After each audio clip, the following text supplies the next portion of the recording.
It's Super Sean playing Super Mario Maker. Woohoo! So this is my guide to making fun levels on Super Mario Maker. It's not like this is the right or the wrong way of making levels on Super Mario Maker or mistakes to avoid. Because if you want to make like hellacious Mario torch chambers, then that's fine. It's your Mario dream. With Mario Maker, you can do whatever you want. I just think if you're going to spend a few hours like lovingly crafting a level, then the player might as well have fun playing it and also get to the end. They don't want to like skip it, because then that's loads of your work going to waste. And this is just a guide to what I think makes Mario Maker levels more fun to play and more likely for you to get a star at the end of it, which means you can upload more levels, it means your player's having a nice time, and it means that people are actually enjoying the whole course you create and like not skipping like at about 10% of the way through.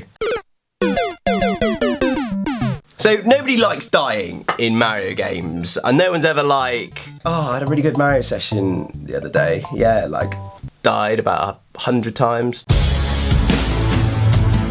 So dying in Mario, I think is like the anti-fun, in my personal opinion. Like, as a player, it's a bit frustrating dying at like a fiendishly hard Mario puzzle, but it's like, I hate it when you've died because it's something completely out of your control, like blind jumps, or enemies appearing off screen, or coming out of nowhere, like appearing out of blocks and that sort of thing. So my tip is to play through and try and work out where are the particularly tricky parts of your level. How and why are people dying on your level? And remember, nobody knows what's coming up next. Like when you make your level, you've got the advantage because you know where all the stuff is. Like, people are playing it for the first time. They're not gonna know that like there's a thwomp gonna like appear out of nowhere. And how often do you think people are losing lives? Because if you're losing like 20, 25 lives during your own playthrough, then for a player who doesn't know where all the stuff is, it's probably gonna be loads more than that. So I think more deaths, less fun.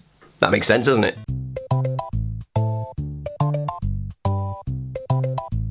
So I feel like the levels that I enjoy the most are the ones which are progressively more challenging. So usually these designers take like one idea and they develop it throughout like the whole of the stage, making it slightly more challenging as the level rolls on. So if you take Super Mario Bros, for instance, like World 7 Stage 3, that concentrated, I think it was like on the fish flying up from below the bridge, and then that just got progressively more tricky.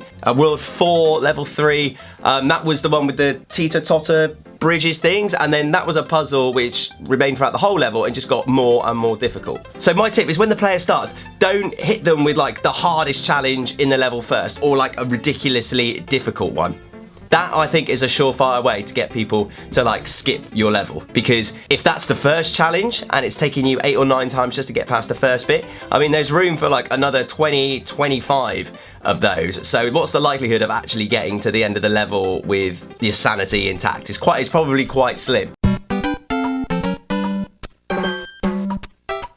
So I think there's a difference between Mario Assault courses and living, breathing levels. So I played some amazing courses which have really thought about the story that their level is telling. I played a Bowser's Castle level which started with Mario sneaking underground through a mine shaft to gain through to the secret entrance of Bowser's Castle. I thought that was pretty cool. If you check out the levels video I did from the Reddit level exchange, those are some really good examples of some levels which have really nice stories behind it and were also created really believable, like living, breathing Mario environments. So there was like, there was this hillside haunted by boos, and there was also Yoshi's village, which transitioned between day and night. Really cool level ideas. So my tip is think about what the story of your level is. If it was in a whole Mario game, what part of the story would that level be telling? And think about like the context of these stages. If it's an underground stage, where is it? Is it in a mine shaft? Is it in a secret lair? Is it in a dungeon?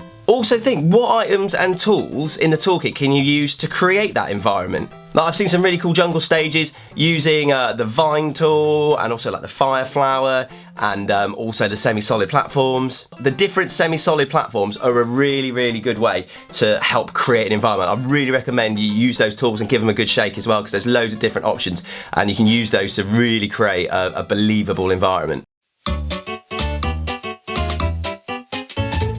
So games are all about rewarding players. Beat a boss, you get a new set of levels. If you're inquisitive and get yourself on an impossible looking platform, you're rewarded with loads of power-ups. It's the same in every game. So in your levels, you need to think about what are you rewarding your players by doing. Reward the player for their inquisitiveness and also for their Mario skill, especially if they've conquered quite a particularly tricky part of their level, reward them with some power-ups. I like thinking about it as if like when there's a puppy doing tricks. Every time it does a cool trick, give it a treat. So my tip is when you're playing through your level, have a think about what areas the player might access, which are a little bit off the route if they like did some investigating, and how you're rewarding them for that as well. Also think about when you're choosing the power-ups, think about how useful they're going to be for the player. Like if you've just given them a fire flower on the normal route, but then they found a secret warp pipe and all there is a mushroom, then that's not going to be particularly useful for the player. So have a think about what power-ups and what secrets you're putting where. I'll tell you what's definitely not rewarding: conquering really hard Mario stuff and then being met with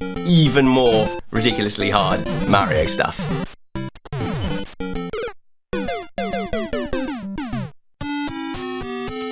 Sometimes using the items in the toolkit more sparingly is often more effective than completely spamming your level with like loads of Goombas or marching out a Koopa army en masse. Like, there's so many cool tools, it is tempting to try and cram them all into one level. So use only the ones which make sense to your level. We talked about earlier about creating that environment, creating that feel of like an entire level rather than just a Mario assault course. So use only the tools that are relevant to this environment or this story that you're creating in your level. Like if you're creating a magical forest themed level, having a giant winged Bowser on a conveyor belt, that might not necessarily fit in with the overall story or the level environment that you're trying to create. So just to summarise on some of the tips. First one, I think dying sucks. I think if you're dying loads in a level, I don't think you're having that much fun. The second one is develop a nice learning curve throughout your level, so your level's getting more progressively different as it rolls on and you're not being met with a ridiculously hard challenge as soon as you start, because that's what I think makes people skip. I think creating a living, breathing environment makes it more fun for the player to explore, and I think also it makes it easier for them to invest in your level and want to complete it. Rewarding your player for being inquisitive, finding secrets and conquering particularly hard challenges. And also I think less is more is also really important. So these are my tips to make fun Mario Maker levels. It's not like the right way to make Mario Maker levels. These are just things that I enjoy.